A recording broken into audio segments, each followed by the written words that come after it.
मित्रहो नमस्कार. एका नवीन व्हिडिओमध्ये तुम्हा सर्वांचं पुन्हा एकदा स्वागत. मित्रांनो, केंद्रीय अर्थसंकल्प नुकताच जाहीर झाला.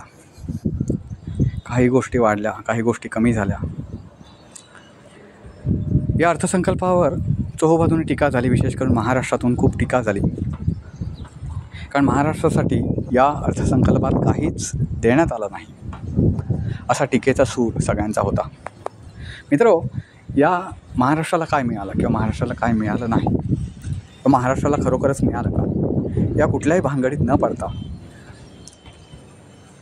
आजपर्यंत सादर झालेल्या बहुतांशी अर्थसंकल्पाचा परामर्श घेतला तर जी गोष्ट लक्षात येते, बहुतांशी वेळा जाणवते, त्या गोष्टीवर मी चर्चा करणार आहे.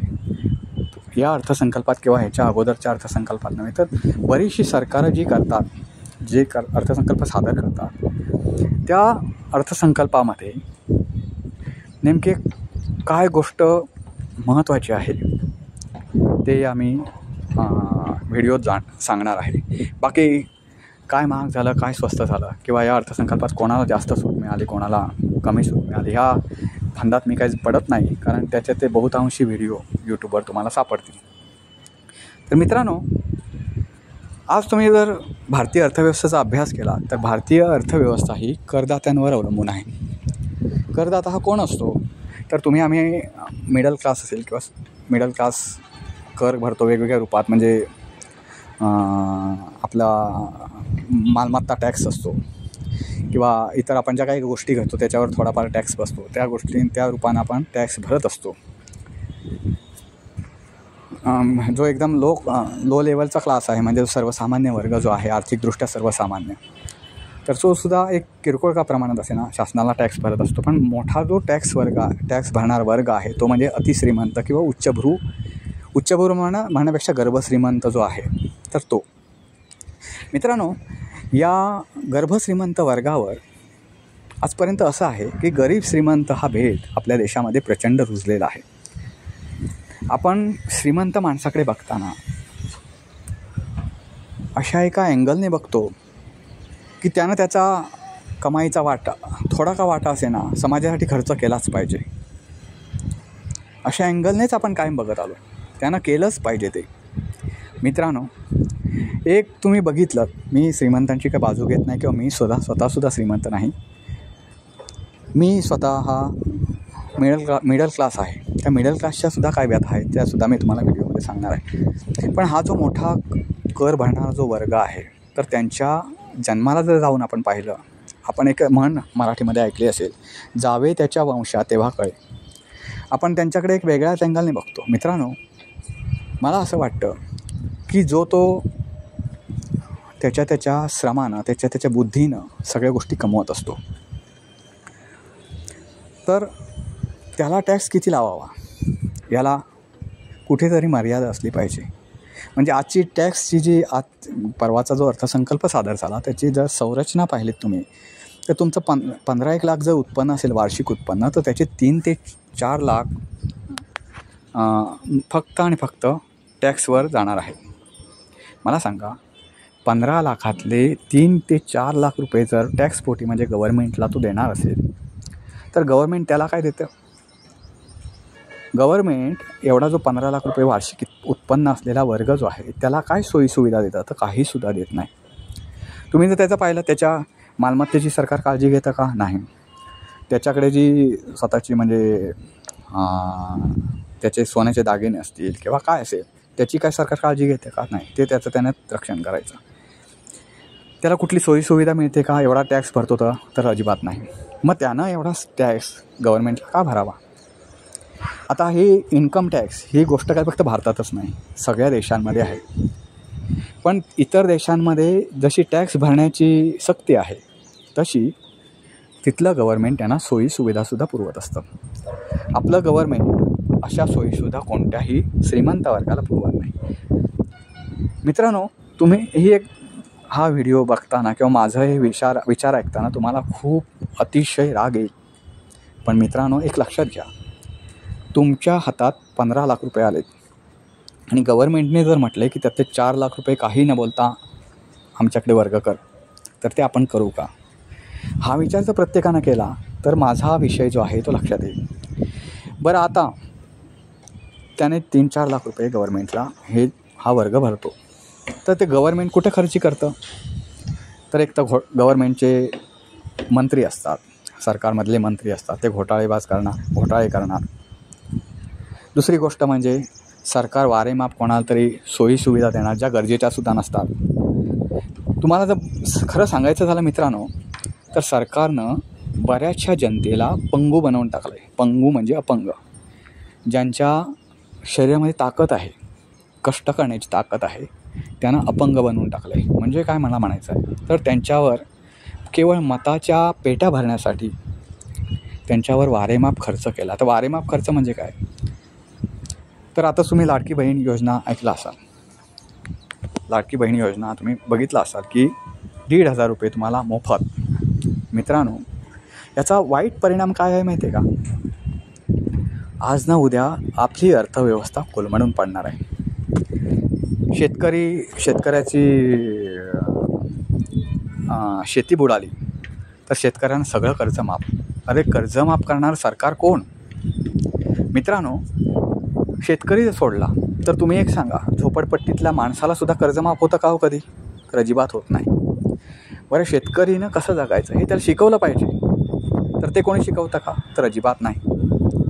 शेतकऱ्याला कर्ज त्याचं भरता येईल एवढं त्याच्या अंगामध्ये शक्ती उत्पन्न करा. ती कशी येईल? तर त्याला तो जर शेती करतो तर ते शेती कशी केली पाहिजे, नवीन तंत्रज्ञान त्याच्यामध्ये कसं आणलं पाहिजे, आणि ते शेतीचं बाजारपेठेत जे हे आहे स्थान ते कसं वाढवलं पाहिजे, ह्या गोष्टी शिकल्या पाहिजेत. आता तुम्ही म्हणाल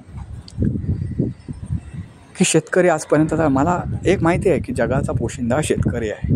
तुमच्याकडे कितीही पैसे असले आणि जर शेतकरी या दुनियेत नसला तर मला खायला पियाला सुद्धा काही मिळणार नाही. पैसे काही कोणी खात नाही, हे मला सगळ्या गोष्टी मान्य आहेत. पण म्हणून शेतकऱ्याला तुम्ही पोशिंदा बनवणार का? म्हणून शेतकऱ्याला तुम्ही पोशिंदा चुकीचा शब्द वापरला मी. म्हणून तुम्ही शेतकऱ्याला तुमच्यावर स्वतःला डिपेंड करणार का? त्याला स्वतःच्या पायावर कधी उभा करणार आहात? ही कर्जमाफीची ह्या गोष्टी माझ्या तुम्हाला अतिरेकी वाटतील, पण त्याचा तुम्हाला दुसरा एक मिनिंग सांगतो. शेतकऱ्याला पीक कर्ज माफ होतं असं कळल्यावर खूपशी लोक अशी असतात, म्हणजे माझ्याकडे समजा 2-4 एकर जमीन आहे, मी भलेही ती कसत असेल किंवा नसेल, मी बँकेत जाऊन असं म्हणणार की मला एवढा शेतीसाठी कर्ज पाहिजे. मग बँक देणार. तुम्ही म्हणा ह्याला असे पुरावे लागतात, तसे पुरावे लागतात, अशी नोंद लागते करायला. ह्या सगळ्या गोष्टी कोणासाठी आहेत मित्रांनो माहिती आहे का? जो सरळ वाटेने चालले आहेत ना त्याच्या वाटेत हे काटे आहेत. ज्याला शॉर्टकटनं जायचं आहे, म्हणजे अधिकाऱ्यांचे हात ओले केले की हे काही न करतासुद्धा सगळ्या गोष्टी आपल्या भारतात उपलब्ध होतात. म्हणून मी तुम्हाला सांगतो, हे पीक कर्ज तो घेणार. कारण पीक कर्जच का घेणार? कारण ते माफ होणार असतं आणि बऱ्याच वेळा बुडीतच निघतं शेती, तुम्हाला माहिती आहे. मग मित्रांनो, अशा हजारो करोडो आपली अर्थव्यवस्था ही शेतकऱ्यांवर आपण खर्च करणार आणि त्याच्यातून आउटपुट काय? आउटपुट काहीसुद्धा नाही. बरं, हे सगळे शेतकरी बुडीत निघतात का? तर अजिबात नाही. धनदानगे शेतकरीसुद्धा आहेत. शेतकरी शेती करूनसुद्धा खूप मोठं होतं येतं, हे तुम्ही पाहू शकता मित्रांनो. तुम्ही खूपशी उदाहरणं तुमच्या अवतीभोवती बघा, एखादा सक्सेसफुल झालेला शेतकरीसुद्धा तुम्हाला दिसेल. त्याचा एक कुठेतरी हे ठेवला पाहिजे. मी एक तुम्हाला उदाहरण सांगतो. मी सुद्धा शेतकरी आहे. मी शेतकरी म्हणण्यापेक्षा मी बागायतदार आहे, किरकोळ बागायतदार आहे. मी काय असा मोठा बागायतदार नाही, लाखो करोडो हे करणारा. पण मी माझं नारळा पोपळीची झाडं आहेत. आमच्याकडे नारळाचं खूप उत्पादन असतं. तर मी एकदा बाजारपेठेत विचारायला गेलो की तुम्हाला नारळ देतो आहे, तर तुम्ही कसे घ्याल आमच्याकडून? त्यावेळी नारळाचा विक्रीचा दर होता मित्रांनो 22 रुपये. आणि त्या माणसानं मला नारळ किती रुपयाला घेणार म्हणून माझ्याकडून सांगितलं माहिती आहे का? 10 रुपयानं. मित्रांनो, कल्पना करा, नारळाच्या झाडाची काळजी आम्ही घेणार, नारळावर रोग पडू नये कुठला म्हणून त्याच्यासाठी आम्ही औषधं वगैरे आणणार, त्याचा खर्च आम्ही करणार, ते नारळ झाडावरून काढणार आम्ही, नारळ सोलणार आम्ही, वाहतुकीचा खर्च करून ते आम्ही 30-35 किलोमीटर त्या विक्रेत्यापर्यंत पोहोचवणार आम्ही. आणि एवढं सगळं करून आम्हाला तो नारळ पडणार 10 रुपयाला. 10 रुपये देणार तो नारळाचे. आणि तो फक्त तिथे बसणार, त्याच्या दुकानात आमचे नारळ ठेवणार आणि त्याची विक्री करणार. त्याचे तो 12 रुपये एका नारळामागे कमवणार. आता बोला, मी नेहमी म्हणतो, शेतकरी फक्त शेतात माल काढतो, तो विक्री करायला त्यानं स्वतःची अजूनसुद्धा यंत्रणा लावली नाही. जोपर्यंत ती यंत्रणा तो लावत नाही तोपर्यंत शेतकरी असाच नाडला जाणार आणि कर्जमाफीच्या प्रतीक्षेत राहणार. मित्रांनो, ह्या सगळ्या गोष्टी कुठे ना कुठे संपणाऱ्या आहेत. त्यामुळे एक अर्थव्यवस्थेनं बळकट होण्यासाठी सगळ्यांबाबतीत समान न्याय ठेवला पाहिजे असं मला वाटतं. शेतकरी असो की कोणी असो, त्यांना कष्ट करायचे, त्याला बुद्धीची जोड द्यायची, तर शेतकरीसुद्धा कोट्याधीश होऊ शकतो मित्रांनो. आणि शेतकऱ्यासाठी एक महत्त्वाचं आपल्या अर्थव्यवस्थेत एक तरतूद आहे की कृषी उत्पन्न जे असतं ते लाखो असो, करोडो असो की अब्जावधी असो, त्याला टॅक्स पूर्ण माफ असतो. म्हणजे जो नोकरदार वर्ग आहे, त्या नोकरदार वर्गाचं उत्पन्न जर अमुक 1 लाखाच्या पुढे गेलं तर त्याला टॅक्स भरायला लागतो. तसं शेतकऱ्यांना कुठलाही टॅक्स भरावा लागत नाही. हा झाला मित्रांनो शेतकऱ्याचा विषय. आता दुसरा एक महत्त्वाचा विषय सांगतो. या पूर्ण अर्थव्यवस्थेमध्ये तुम्ही जर बघितलात तर महागाईचा जास्त असर कोणावर होतो, तर तो मिडल क्लासवर होतो. कारण मी तुम्हाला सांगतो, सामान्य वर्गांसाठी गव्हर्नमेंटच्या खूप स्कीम आहेत. म्हणजे तुम्ही रेशन दुकानावरचे बघताय. आता मी तुम्हाला कोकणातली परिस्थिती सांगतो मित्रांनो. मी गेल्या वर्षी कोकणामध्ये गेलो होतो. तर तिथे मी मार्क केलं, त्या गावामध्ये रोज संध्याकाळी 4-5 वाजले, दिवसात कधीही असायचं, पण मी 4-5 वाजल्यानंतर निरीक्षण करायचो. तर ते टवाळखोर पोरं तिथे येऊन बसायची, मस्त चकाट्या मारत, विमलच्या पुड्या रिचवत. नंतर मग तिथे झालं, थोड्याफार गप्पा झाल्या इकडच्या तिकडच्या, किंवा ते पोरं पार्टीला निघून जायचे, दारू वगैरे पिण्याच्या पार्टीला. आता मला एक काळजी वाटायची, मी 25-30 हजार रुपये महिन्याला कमवतो तरी ते मला पुरत नाही. ह्या मुलांना काही न कमवता हे जगतात कसे? मला जर 25-30 हजार रुपये खाऊन पिऊन किंवा माझ्या गरजा त्याच्यात भागत नाहीत, तर ह्या मुलांच्या गरजा तर सोडाच, त्यांना ते जिवंत तरी कसे राहतात काही कमवत नाहीत तर. मग मी हळूहळू त्यांचं जीवन अभ्यासायला लागलो. तर मला असं कळलं की त्यांच्या घरी एक 4-5 जणांचं ते कुटुंब आहे. एका मुलाचं सांगतो मी, ते 4-5 जणांचं कुटुंब आहे. त्याच्या घरी प्रत्येक एका माणसामागे 4 किलो तांदूळ आणि 2 किलो गहू येतात. म्हणजे महिन्याला त्याला 16 किलो तांदूळ येतात आणि 8 किलो गहू येतात. त्याच्यात त्यांचा भागता आणि एखाद दुसरा किलो तांदूळ किंवा गहू घेण्याची वेळ आली तर गहू तांदूळ किती का महाग झाला होत ना, त्यांना ते पुरून जातात. त्यांना किती महाग झाले तर त्यांना काय फार फरक पडत नाही. ते गावात राहतात, त्यामुळे भाजीपाला वगैरे ते त्यांच्या परिसरात करतात आणि जातात. आता त्याच्या पलीकडे गरजा कुठली असते, शिक्षणाची वगैरे गरज राहते, ते एवढा तेवढा तर कमवतात. ते असं नाही की काय घरीच बसून खातात. पण मित्रांनो, आज तुम्ही जर बघितला तुमच्या अवतीभोवती, तर कोकणात गेलात तुम्ही तर कोकणातली शेती पडीक आहे मित्रांनो. का पडीक आहे सांगा बरं? त्याचं कारण कोणी शोधलेत? कारण कोकणामध्ये अशी परिस्थिती आली की तुम्ही थोड्याफार मोलमजुरी करायची आणि त्याच्यात उत्पन्न भागवायचं, बाकी सगळं सरकार देतंच आपल्याला. तांदूळ गहू देतं, हंगामाला तुम्हाला रेशन किट देतं, म्हणजे आनंदाचा शिधा हे देतात. त्याच्यावर सणवार भागवायचा. कधीतरी आपला मुलगा जर मुंबईला वगैरे कामाला असेल तर तो कधी ना कधी काहीतरी ते पाठवतो. तसं नाही की तो पाठवतच नाही. ह्याच्यावर आयुष्य चाललेलं आहे मित्रांनो. कधी एखादी जमीन बाहेर करायची, ते जमिनीचा मी एक स्पेशल व्हिडिओ बनवला आहे, तर तुम्ही बघा. ही कोकणातली पिढी नासवण्याचं काम मित्रांनो सरकारनं केलं. कोकणात म्हणजे हे इतर राज्याच्या इतर भागातसुद्धा हे असं चित्र असू शकतं, पण मी कोकणातलं पाहिलं म्हणून मी कोकणचा उल्लेख करतो. कसं आहे माहिती आहे का? तुम्ही एक उदाहरण घ्या. तुम्ही 1 लाख मोलाची वस्तू एखाद्या माणसाला फुकटात दान करा, त्याला बघा किंमत लागते का त्याची किंमत त्याला कधीच कळत नाही. ती जमीन तुम्ही सोन्याच्या भावात विका, तो ती जीवापलीकडे जपेल, कारण त्याच्यासाठी त्यानं पैसा खर्च केलेला असतो. त्यामुळे नेहमी लक्षात ठेवायचं, फुकटातल्या गोष्टीला कितीही लाख मोलाची वस्तू असली तरी किंमत नसते. 2 दिवसाचीच किंमत राहते त्याला. त्यामुळे मित्रांनो, माझी अर्थव्यवस्था जी आहे आपली ती बळकट करण्यासाठी प्रत्येकाला काम शिकवलं पाहिजे. आता महत्त्वाचा एक विषय आहे, दर सरकारच्या वेळेला विरोधी पक्षांकडून आरोप होतो. म्हणजे आता BJP सरकार आहे, त्याच्या अगोदर काँग्रेसचं सरकार होतं त्यावेळी BJPकडून आरोप होत होते असे. आता BJPचं सरकार आहे तर काँग्रेसकडून आरोप होतात. तर आरोप असे असतात की लोकांना रोजगार अवेलेबल नाही, उपलब्ध नाही, बेरोजगारी वाढली. मित्रांनो, बेरोजगारी वाढले असं एक चित्र देशात उभं राहिलं आहे. बेरोजगारी जर वाढले तर मजुराची टंचाईची बातमी येतेच कशी? मजुराची टंचाई आहे अशी बातमी येतेच कशी पेपरमध्ये छापून, बेरोजगारी जर वाढली तर? कारण का कोणाला मजूर व्हायचं नाही. प्रत्येकाला साहेब होण्याच्या आशा आहेत. मला तसं म्हणायचं नाही की साहेब कोणी होऊ नये, अमुक एकानंच साहेब व्हावं असं माझं काही म्हणणं नाही. पण त्याच्यासाठी तुम्ही प्राप्त परिस्थितीशी 2 हात करून तिथपर्यंत पोचायला पाहिजे ना. तुम्ही उद्या 10वी शिकला आहे आणि तुम्ही जर इच्छा बाळगलीत की मला ह्या कंपनीत साहेब व्हायचं आहे, तर होऊ शकतं का तसंच? नाही. तुम्हाला साहेब व्हायचं आहे तर प्रॉपरली तुम्ही व्यवस्थित गाईड घ्या. तुम्हाला काय करायचं आहे, किती शिकलं पाहिजे ते बघा. ते शिक्षण पूर्ण करण्यासाठी तुमच्याकडे पैसा नसेल तर तो पैसा उपलब्ध कसा करता येईल चांगल्या मार्गानं, हे महत्त्वाचं. तर ते पहा आणि मग पुढं जा. तुम्ही होणार साहेब. पण तुम्ही जर काही शिकला सवरलेलं नाही आणि तुम्हाला जर स्वप्न पडले की साहेब होण्याची, तर ते कसं शक्य आहे सांगा बरं.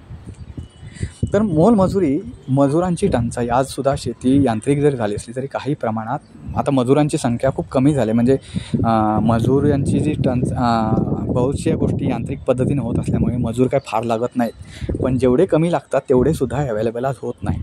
मित्रांनो, मजुरांचं गणित तुम्हाला माहिती आहे का?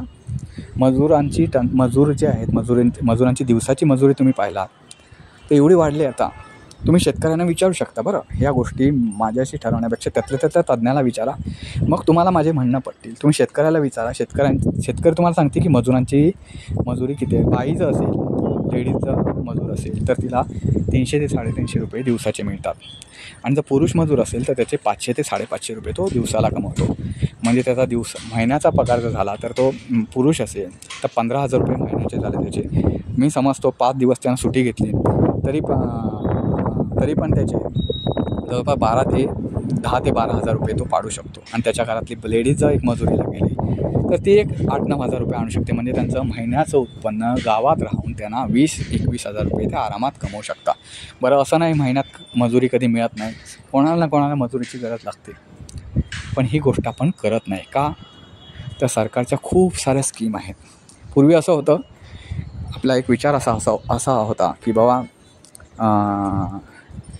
आपल्यासाठी आपली तब्येत वगैरे उद्या बिघडली तर आपला कोण करणार आहे, तर आपले पैसे साठवून ठेवले पाहिजेत. आता महात्मा फुले आरोग्य योजनासारखी योजना आलेली आहे. त्यामुळे तुमची मोठी ऑपरेशनसुद्धा अगदी मस्त फुकटात होतात. त्यामुळे त्याचंही चिंता नाही आता कोणालाच उरलेली. तर मित्रांनो, आपल्या सरकारनं आपल्याला कसं पंगू बनवायला सुरुवात केली आहे त्याचं हे उदाहरण.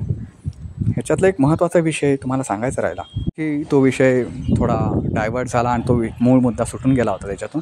मगाशी मी एक वाक्य बोललो होतो की मध्यमवर्गीय खूप नाडला जातो. तर ते कसं मित्रांनो लक्षात ठेवा, सर्वसामान्यांसाठी खूप योजना असतात. म्हणजे तुम्हाला आता रेशनची योजना सांगितली, महात्मा फुले आरोग्य योजना सांगितली, त्याच्यानंतर अशा खूप स्कीम आहेत ज्या मलाही माहिती नसतील अजून, पण त्या आहेत स्कीम. आता श्रीमंत वर्ग तो ऑलरेडी श्रीमंतच असतो. त्यामुळे त्याला महागाईची काही चिंता नसते. महागाई वाढल्याने त्याला काही फार फरक पडत नाही. आता राहिला प्रश्न मिडल क्लासचा. मिडल क्लाससाठी कुठलीही स्कीम नाही शासनाची. मिडल क्लास म्हणजे तुमचं 1.5-2 लाख रुपये उत्पन्न आहे महिन्याचं वार्षिक, तर तुम्हाला कुठली स्कीम नाही. तुमचं रेशन कार्ड व्हाईट होतं. त्यामुळे रेशन कार्ड व्हाईट झालं की संपला विषय. म्हणजे गव्हर्नमेंट किती महाग आहे बघा बरं. रेशन कार्ड व्हाईट म्हणजे ज्याचं उत्पन्न 1 लाखापेक्षा जास्त त्याचं रेशन कार्ड व्हाईट होतं. आता मला सांगा, कोणता माणूस असा आहे की ज्याच्या कुटुंबाचं वार्षिक उत्पन्न 1 लाखापेक्षा जास्त नाही? सगळ्या मोलमजुरांचे सुद्धा तुम्ही इन्कम बघितलं तर ते सुद्धा 1 लाखाच्या वर आहे. कारण त्यांना दिवसाचा 500 रुपये मिळतो. एखाद्या घरात एकच माणूस आहे आणि तो रोज मजुरीला जातो, तर त्याचा महिन्याचे समजा 10,000 रुपये झाले तरी वर्षाचे 1,20,000 रुपये होतात. म्हणजे त्याचा व्हाईट रेशन कार्ड का होऊ नये? पण ते होत नाही, कारण आपले हे इंडिया आहे. मित्रांनो, एकीकडे आपण मोठी अर्थव्यवस्था होण्याची स्वप्न पाहतो आणि दुसरीकडे आपला पाय कुठं रुतलेला, कुठल्याही चिखलामध्ये रुतलेला आहे तर फुकट खाण्याची सवय. आणि एवढं करूनसुद्धा आपण विचारतो की सरकार आपल्यासाठी काय करतो आहे. मित्रांनो, ज्या गोष्टी सरकारने दिल्या पाहिजे त्याची आपण अपेक्षा करीत नाही. उदाहरणार्थ, तुमच्या घराशेजारचा रस्ता, त्याच्यावर प्रचंड चिखल असेल, तो चिखल तुडवत आपण जाणं पसंत करतो, पण त्या सरकारला जाब विचारित नाही. कारण सरकार देईल. सरकारनं आपल्या कुत्रा माहिती आहे का, कुत्रा जो असतो तर त्या कुत्र्याला भाकर फेकली की तो शेपटी हलवायला लागतो. तो म्हणत नाही की या निसर्गावर जसा माणसाचा हक्क आहे तसा माझाही हक्क आहे, या निसर्गाचा मीही घटक आहे असं तो म्हणत नाही, कारण तो मिंधा असतो. तसं आपल्याला गव्हर्नमेंटनं मिंद बनवलं. आपण कुठल्याही गोष्टीसाठी गव्हर्नमेंटशी भांडत नाही जे आपल्या हक्काच्या गोष्टी आहेत. कारण का, तुम्हाला बऱ्याचशा गोष्टी सरकारनं फुकट दिलेल्या आहेत.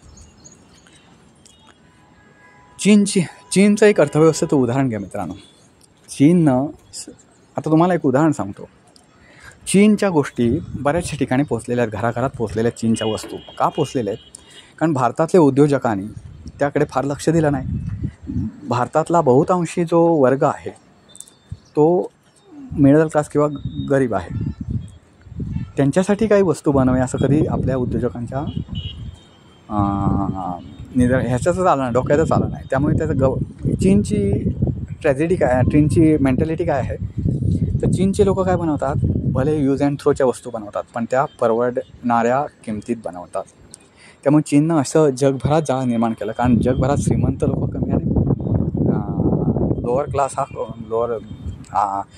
जो सर्वसामान्य माणूस आहे तो खूप जास्त आहे. त्यामुळे त्यांच्या दृष्टीनं त्यांनी वस्तू बनवायला सुरुवात केली आणि त्याच्या जोरावर चीननं सगळं जगभरात बाजारपेठ काबीज केली. चीनची एक महत्त्वाची गोष्ट म्हणजे तिथे कोणताही गुन्हेगार टिकत नाही. आणि आपली भारतातील सर्वात भयंकर आहे गोष्ट ती म्हणजे कोणताही गुन्हेगार कोणताही म्हणण्यापेक्षा खूपसे गुन्हेगार गुन्ह्यात अडकतच नाही.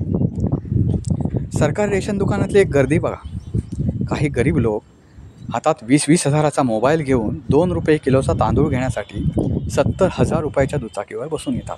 आता मित्रांनो सांगा, याच्यापेक्षा दुसरा कोणता जोक असू शकतो? हातात 20,000 रुपयाचा मोबाईल, चेहऱ्यावर 2 ते 3 हजार रुपयाचा चष्मा असलेल्या महिला तिथले फुकट प्रवास करताना दिसून येतात. बँकेत जनधन खात्यातून 500 रुपये काढण्यासाठी पतीसोबत 70,000च्या दुचाकीवरून येतात आणि पुढचे पैसे कधी येतील अशी विचारणा करतात. हे आपल्या देशाचं सौंदर्य आहे. तुम्ही एस टीतून गेला, इन्कम टॅक्स भरणारा माणूस एस टीमध्ये आधार कार्ड किंवा आपलं मतदार ओळखपत्र दाखवतो आणि 5 रुपयाचं तिकीट, 5 रुपये फुल तिकीट असलेल्या गोष्टीसाठी हाफ तिकीट मागतो. म्हणजे त्याचा प्रवास 5-10 रुपयाचाच असतो पण त्याचं पण तो हाफ तिकीट दाखवतो. आता बोला, मी तुम्हाला जे मगाशी म्हटलं की आपल्याला किती फुकट खाण्याची सवय लागलेली आहे त्याची मी तुम्हाला उदाहरणं सांगतो. तरी आपण म्हणतो की सरकार काहीच करीत नाही. आपल्या देशासमोरची एक मोठी समस्या होऊ पाहते, आता ते अलीकडे दुर्लक्षित झाले पण ती मोठी समस्या होऊ पाहते, ती म्हणजे लोकसंख्या वाढ. अमाप वाढणारी लोकसंख्या. तरीसुद्धा नसबंदी करणाऱ्यास केवळ 1,500 रुपये मिळतात आपल्या इकडे आणि अपत्य झाल्यास 6,000 रुपये सरकार देतं. आता मला सांगा, हे लोकसंख्या वाढण्यासाठी हे धोरण आहे की लोकसंख्या कमी करण्यासाठी धोरण आहे ते तुम्ही मला सांगा. असं जर सरकारनं केलं तर लोकसंख्या नियंत्रित कशी राहील? मित्रांनो, एक छोटीशी गोष्ट जी मी सोशल मीडियावर वाचली होती ती तुम्हाला सांगतो. एका राजाने गाढवांना सरळ रांगेत जाताना पाहिलं. तेव्हा त्याने गाढवाच्या मालकाला विचारलं, ही गाढवं सरळ कशी चालतात? त्याने उत्तर दिलं, जो कोणी लाईन तोडेल त्याला मी शिक्षा करतो, त्यामुळे ती सरळ चालतात. राजाने त्याला विचारलं की माझ्या मंत्रिमंडळात काम करशील का? तर तो गाढवांचा मालक लगेच तयार झाला. राजाने त्याला न्यायाधीश बनवले.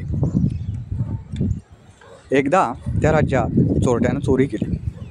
तेव्हा त्याने त्या चोराचा हात कापण्याची शिक्षा सुनावली. वकिलाने वजीराकडे पाहिलं आणि न्यायाधीशाच्या कानात म्हणाला, हा वजीराचा खास माणूस आहे. न्यायाधीश पुन्हा म्हणाला, त्याचा हात कापा. वजीर म्हणाला, तो आपला स्वतःचा माणूस आहे, त्याला सांभाळून घ्या. यावेळी न्यायाधीश म्हणाला, चोराचा हात आणि वजीराची जीभ दोन्ही कापून टाका. आणि त्या एका निर्णयाने आता देशात शांती कायम आहे. आपल्या देशाला सुद्धा ही गरज आहे. सरपंचाचा पगार 5,000 रुपये असून सुद्धा 2 वर्षानंतर सरपंचाकडे स्कॉर्पिओ, फॉर्च्युनर कुठून येते? तुम्ही कधी शोध लावला आहे? एखादा मंत्री एका टर्ममध्ये 200 एकर जमीन, एखादा साखर कारखाना, अनेक कंपन्यांचे शेअर, किलोभर सोनं, मोक्याच्या ठिकाणी प्लॉट, अशी प्रॉपर्टी कशी काय जमवू शकतो? मित्रांनो, भ्रष्टाचारमुक्त भारत बनवायचा असेल तर सुरुवात आपण ज्या गोष्टी फुकटात घेतो त्याचा त्याग करून केली पाहिजे आणि मंत्र्याला एवढा दबाव जनतेनं आणला पाहिजे की त्याला राजीनामा देऊन घरी बसलं पाहिजे. आणि त्यानं पूर्णपणे, तुम्ही नोकरीत जर भ्रष्टाचार केला तर तुमच्यावर सरकार काय कारवाई करतं? तुम्हाला घरी बसवतं, तुमची चौकशी लावतं आणि त्याच्यात दोषी आढळला तर तुम्ही कायमस्वरूपी घरी बसता. मग तुम्हाला घरी बसवणार आणि आपण घरी कधी बसवणार त्याचा आपण विचार करीत नाही. मित्रांनो, कारण सगळं आपण त्यांच्या हातात दिलेलं आहे. फक्त तुम्ही आम्हाला जेव्हा कधी लागेल तेवढी मदत करा आणि हा देश लुटलात तरी चालेल, असं आपण एक राजकारण्यानं एक हेच केलेलं आहे. प्रबळ लोकशाही होण्यासाठी मित्रांनो, प्रबळ लोक असले पाहिजेत, तर लोकशाही बळकट होईल. आज आपण लोकशाही जी म्हणतो ना, ती लोकशाही राहिलेलीच नाही. लोकांचं कुठल्याही येणाऱ्या सरकारनं पायपुसणं करून टाकलेलं आहे आणि आपण त्या गोष्टी ॲक्सेप्ट केलेल्या आहेत. तर मित्रांनो, हा व्हिडिओ तुम्हाला कसा वाटला? खूप अतिरेकी वाटला असेल तर तसं पण द्या. आणि मित्रांनो, व्हिडिओला लाईक करा, शेअर करा आणि चॅनलला सबस्क्राईब करा. पुन्हा भेटू पुन्हा एका अशा नवीन व्हिडिओसह. तोपर्यंत नमस्कार.